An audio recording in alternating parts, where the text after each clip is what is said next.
আসসালামু আলাইকুম। Hello viewers, আজকে নিয়ে আসলাম পটল। ডিম দিয়ে আলু দিয়ে পটল ভাজি করব।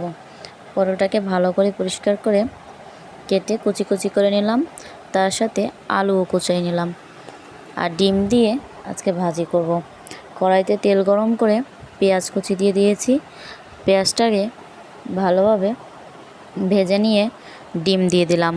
ডিমটাকে লাড়াচাড়া দিয়া ভাঙ্গিয়া ভাজা নেব।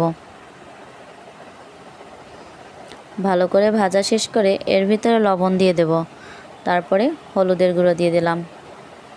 তারপরে এটা একটু লাড়াচাড়া দিয়ে আবার একটু ভাজা ভাজা করে নেব। তারপরে কাঁচামরিচ দিয়ে দিলাম।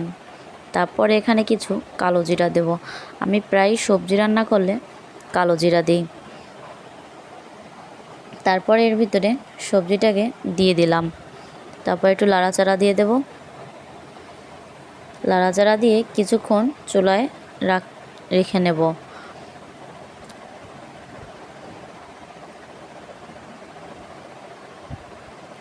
কিছুটা পানি বের হয়েছে। এই সবজিটা রান্নার সময় কোনো পানি ব্যবহার করব না, যতটুকু পানি বের হবে ততটুকু দিয়েই ভালোভাবে লাড়াচাড়া দিয়ে রান্না করে নেব। সবজিটা রান্না করা হয়ে গেছে, এখন আমি এটাকে উঠায় নিলাম। কালো জিরা দেওয়ার কারণে অনেক সুন্দর ঘ্রাণ আসতেছিল আর খেতেও বেশ মজা হয়েছে। Please like